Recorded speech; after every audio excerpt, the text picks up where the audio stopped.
21 अगस्त को 2025 भोपाल के कुशाभाऊ ठाकरे सभागार से आज शुरू हुआ विकास का नया अध्याय।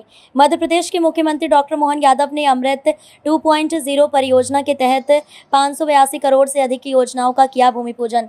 मुख्यमंत्री डॉक्टर मोहन यादव ने दीप प्रज्वलित कर कार्यक्रम को शुभारंभ करने के बाद 55 अभ्यर्थियों को सौंपे नियुक्ति पत्र, जिनमें 31 को अनुकंपा और 24 को सीधी नियुक्तियां दी गईं।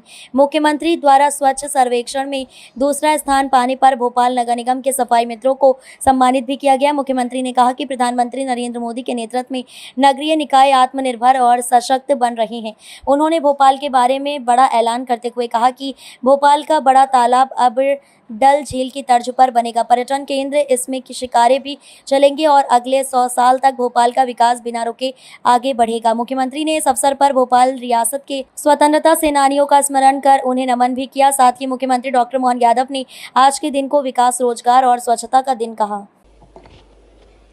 अमृत 2 परियोजना के भूमि पूजन समारोह एवं नियुक्ति पत्र वितरण कार्यक्रम में मंच पर विराजमान माननीय मंत्री श्रीमान विश्वास सारंग जी, माननीय विधायक श्रीमान रामेश्वर शर्मा जी, पूर्व प्रोटेम स्पीकर, हमारी महापौर श्रीमती मालती राय जी, हमारे सभी अधिकारीगण और आप सब, कई कारणों को मिलाकर के आज का कार्यक्रम हमारा बहुत अच्छा गरिमापूर्ण भी है। 582 लगभग 600 करोड़ की हमारी परियोजनाओं में 30,000 घरों में जल मिलेगा और नगर निगम के द्वारा ये बहुत बड़ी उपलब्धि माननीय प्रधानमंत्री जी के माध्यम से, जोरदार अभिनंदन यशस्वी प्रधानमंत्री के जी। हमारे नगर के नागरिकों की मूलभूत सुविधाएं उनको कैसे मिले और उन सुविधाओं के अंदर भी एक स्वस्थ प्रतिस्पर्धा भी हो, लेकिन लंबे समय तक के लिए वो प्लान बने। इस योजना का नाम अमृत, और अमृत कब है? जब नगर रहेंगे, और नगर कब रहेंगे? नागरिकों की व्यवस्थाओं में स्थायी बसाहट जब रहेगी, और स्थायी बसाहट मानव की सभ्यता के साथ दुनिया में अगर सबसे पहले कहीं बसाहटें मिली है तो हमें गर्व है। वो भारत देश है, आर्यभट्ट है, जहाँ पर मोहनजोदड़ो, हड़प्पा, उस काल के आधार पर दुनिया की सबसे प्राचीन बसाहटें कहीं मिली, तो नगर रचनाओं की रचना अपने देश के अंदर मिली। ये लोकतंत्र की नर्सरी होती है नगर निगम, स्थानीय निकाय।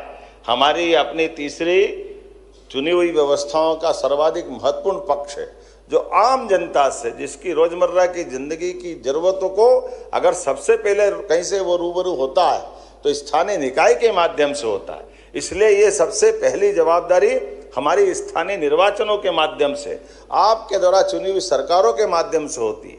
मुझे इस बात की प्रसन्नता है, भोपाल ने न केवल अपनी ड्यूटी निभाई बल्कि स्वच्छता संरक्षण में भी अपनी नई पोजीशन बनाई। जोरदार अभिनंदन इस नाते से। जब मैं आपसे बात कर रहा हूं तो कई प्रकार की सौगातों के साथ आज जब हम यहाँ आपसे बात कर रहे हैं, पूरे प्रदेश को माननीय प्रधानमंत्री जी के माध्यम से लगभग 12,000 करोड़ की राशि मिली, उसमें 600 करोड़ की राशि अकेले भोपाल के लिए है। प्रदेश में लगभग 295 अलग अलग शहरों में जल प्रदाय योजना चल रही है। 10 लाख परिवार तक पानी मिलेगा। 33 बड़े शहरों में सीवर लाइन बिछाई जा रही है। 430 जल संरचनाओं का पुनर्जीवन। 385 शहरों में हरित क्षेत्र विकास के काम हो रहे हैं। प्रदेश के 55 जिलों में वाटर टेस्ट की सुविधा है। प्रदेश के 412 शहरों में विमेन फॉर ट्री अभियान के माध्यम से 8,000 से अधिक बहनें हमारे साथ जुड़ी। 16 लाख से ज़्यादा पौधे लगाए गए।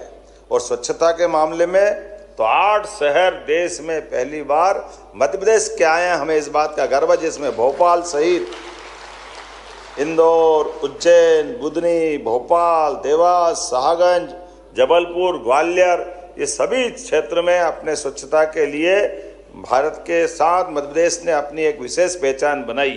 तो मैं उन सारे सम्मानित होने वाले स्वच्छता कर्मियों को भी बधाई देता हूँ।